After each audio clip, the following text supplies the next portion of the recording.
Uh, well, since this is short notice, we finna talk about this little $1.50 that happened in Canada that ain't nobody really talking about.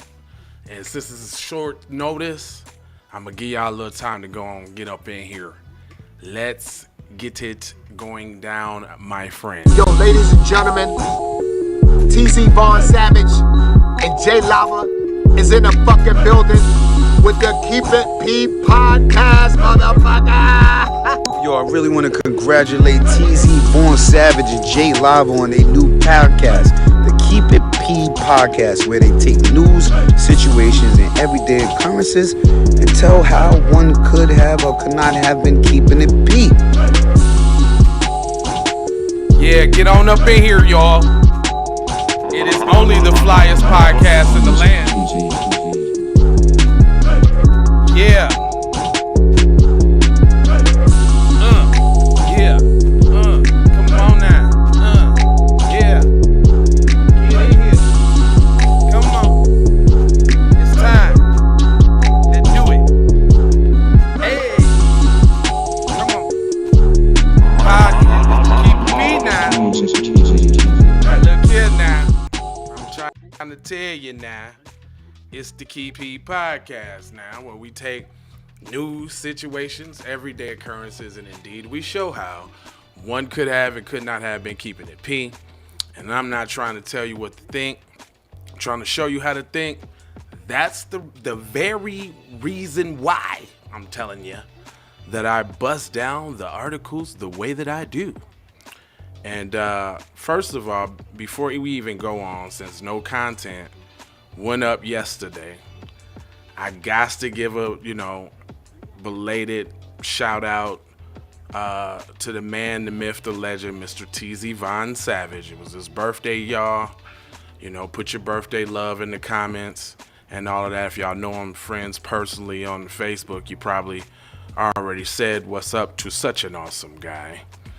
But I hope my brother's enjoying his times and all of that theirs, and just a little maintenance and a little cleanup, because this ain't necessarily a scheduled event. I'm gonna go ahead and talk about this, and then y'all will still have like the regular programming for the day. But I just kind of wanted to hop in here and talk about this. Here, let me show y'all what I'm talking about. These two guys right here. I'm gonna put the chat up here too. How my mic sounding? If you watching me, tell me how my mic sound. I've been trying to get, if y'all know, I've been struggling for the last,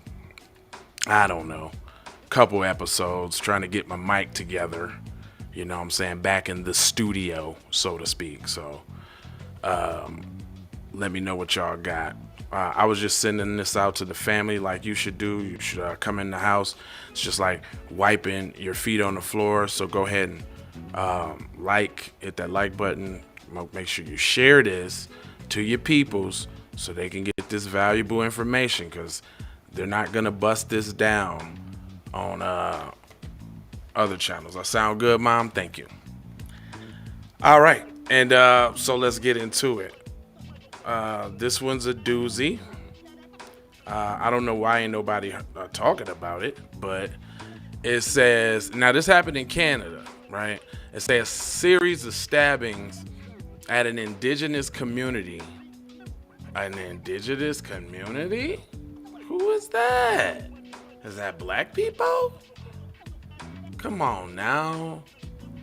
It says an Indigenous community and other town nearby Schenectady, Saskatchewan, left 10 people dead and 15 people wounded. Canadian police say Sunday as they searched across the expansive province for two suspects. The stabbing took place in multiple locations on the James Smith Cree Nation and the village of Weldon, northeast of Saskatoon, police said. Obviously we don't know where these places are, but just know that they are in Canada. It says Rhonda Blackmore, the assistant commissioner, said that the victims appeared to have been targeted by the suspect, but others appears to be the attacks are at random, but she couldn't prove a motive. Oh, no. See? right there when they talking about they can't prove. Now, are we going to get to see who the victims are? Because my first question is, are they black? And if they're black, then it's all type of fish sticks and shenanigans. You already know it. But anyway, it says it's horrific. And what occurred in our Providence today, Blackmore said, adding that there were 13 crime scenes where deceased or injured people were found. It is among the deadliest mass killing in Canadian history. And ain't nobody talking about it? It says the deadliest gun rampage in Canadian history happened in 2020 when a man disguised as a police officer shot people in their homes and set fires across the Providence in Nova Scotia. Well, damn. Killing 22 people. Well, damn. I'd like to know what color those people were too. It says a man used a van to kill 10 pedestrians in Toronto 2019, but mass killings are less common in Canada than the United States. They try to throw that little dig in there at the United States, rightfully so. Says Blackmore said that the police began receiving reports around 6 a.m. of a stabbing on the First National community. More reports of attack quickly followed. By midday, police issued a warning. The vehicle reportedly carrying 2 suspects had been spotted in Regina, about 335 kilometers or 208 miles south of communities where the stabbings occurred. Police said the last information that they had from the public is that the suspects were sighted there around lunchtime and have no more sighting since. The Regina police, Evan Bray, said that late Sunday they believe the suspects. First of all, it's a lot of suspects. It's a lot of suspects, and I'm waiting for the criminal records. Let's talk about how much crime I know they done before this and how y'all done let them off the hook. Is that the case? It said if Regina area takes precautions to consider sheltering place, do not leave secure locations, do not approach suspicious suspects, do not pick up hitchhikers, report suspicious suspects to emergency 911, do not disclose police locations.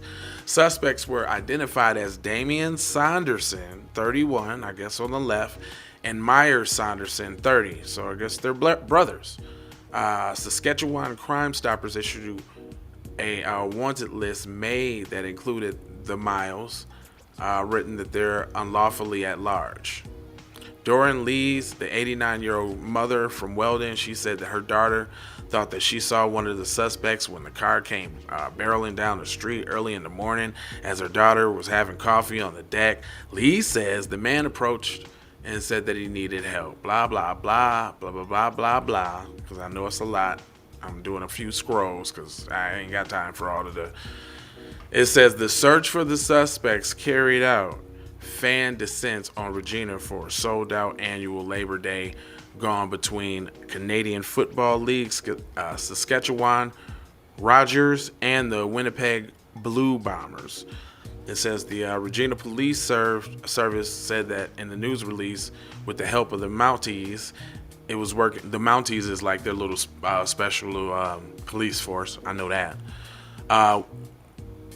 With the help from the Mounties, and it's also a lot of mountainous terrain up there too, so that's what they call them. It's kind of like a forest or a park ranger.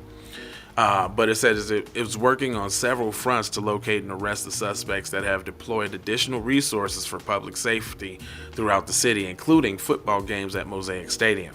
The alert first was issued by Memphis and Saskatchewan at 7, blah, blah, blah. So it says a call for additional staff was issued to respond to the influx of casualties. Authority spokesman Anne Lindman said in an email. Canadian Prime Minister Justin Trudeau said in a statement that he was shocked and devastated by the horrific attacks. As Canadians mourn everywhere and everybody. Deadly mass stabbings are more rare than mass shootings, but happen around the world. In 2014, 29 were slashed and stabbed to death on a train in China. Look at that. Anyway, I'm gonna go ahead and leave that one alone. But yeah, nobody's talking about this. And notice this, y'all. This is that's why I kind of wanted to just read it out and blah blah blah. You ain't hear nothing about no punishment. They was just hey, hunker down, guys. This will blow over soon, Just stay out the way. We got 2 killers on the loose. No big deal. See, it says this is destruction we face. Harmful illegal drug invading our community, and we demand all authorities to take direction from the chief and councils and their membership to create safer.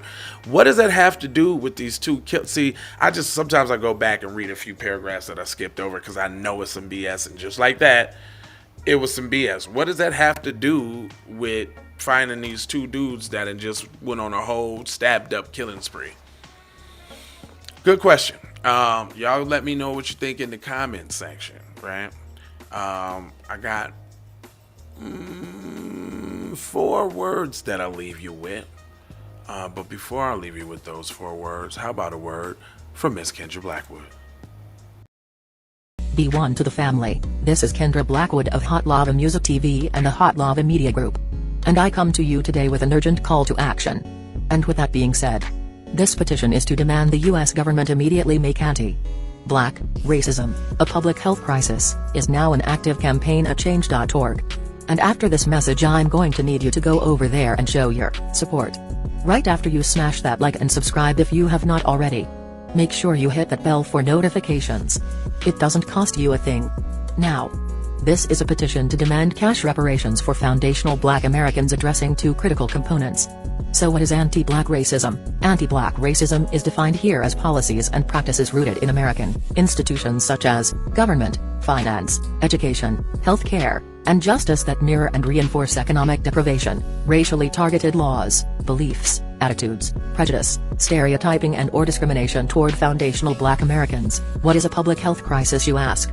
Well, a health crisis or public health crisis is a difficult situation or complex health system that affects humans in one or more geographic areas, from a particular locality to encompass the entire planet. Health crises generally have significant impacts on community health, loss of life, and on the economy. And ultimately the solution to the problem, it is imperative that the United States government declare anti-Black racism a public health crisis for foundational Black Americans. We need to go out here and say exactly what we want. And we got to say it with our chest. And we kind of start pussyfooting around, and we got to stop being scared to say exactly what we want, what we need.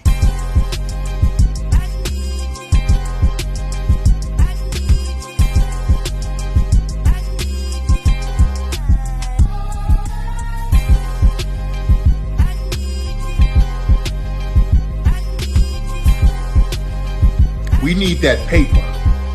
Say it with your chest. Damn all that. We need justice. We need y'all to love us. No. We don't need that paper. We need reparations in the form of a check. Let's stop being afraid.